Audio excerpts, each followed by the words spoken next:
গাজীপুরের শফিপুরে answer VDP একাডেমিতে চলছে আনসার ব্যাটালিয়নের ২৮তম ব্যাচ সিপাহী নিয়োগের বাছাই কার্যক্রম।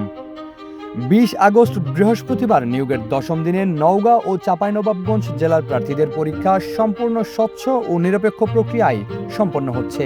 এখানে কঠোর নজরদারিতে মেধা, যোগ্যতা ও শারীরিক সক্ষমতার ভিত্তিতে মূল্যায়ন করা হচ্ছে।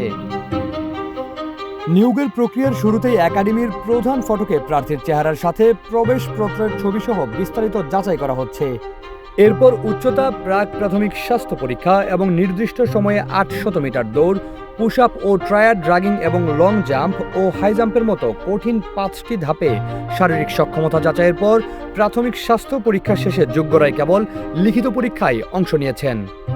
সিসিটিভি ও ড্রোন ক্যামেরার মাধ্যমে সার্বক্ষণিক নজরদারির পাশাপাশি কঠোর গোয়েন্দা নজরদারিতে নিয়োগের প্রতিটি ধাপ পর্যবেক্ষণ করা হচ্ছে।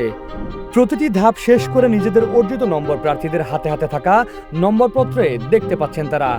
আমাদের যে কার্যক্রমের যে নম্বর শিট সেটা আমরা নিজেরাই দেখতে পেয়েছি এবং আমরা অনেকেই নাম্বারগুলো যোগ করে দেখেছি। আমি ব্যক্তিগতভাবে ৪৫ পেয়েছি ৬০ মার্কের মধ্যে।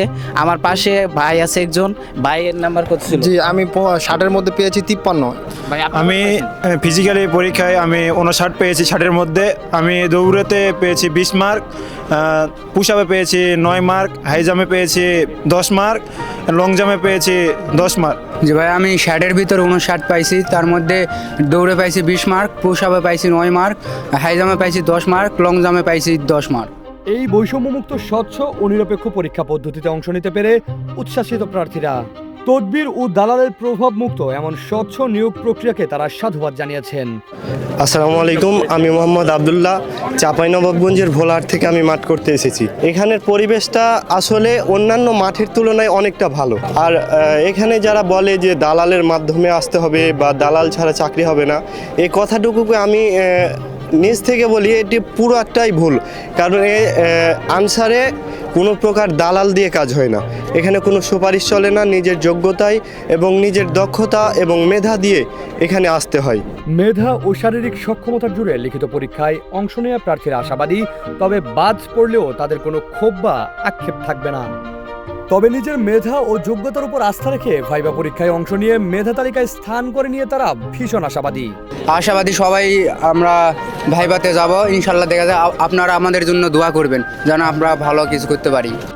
বাংলাদেশ আনসার ও গ্রাম প্রতিরক্ষা বাহিনীর পক্ষ থেকে আনসার ব্যাটালিয়নের নিয়োগের বাকি ২৯ জেলার প্রার্থীদের প্রতি আহ্বান জানানো হয়েছে তারা যেন কোনো দালালের প্রলোভনে বা প্রতারণার ফাঁদে না পড়েন। প্রার্থীদের নিজেদের মেধা ও সক্ষমতার উপর ভরসা রেখে সেরা প্রস্তুতি নিয়ে সততার সাথে মাঠে আসার অনুরোধ করা হয়েছে। এখানে দালালের সাথে ন্যূনতম সম্পৃক্ততা কিংবা তদবির প্রার্থীর অযোগ্যতা হিসাবে বিবেচনা করা হচ্ছে।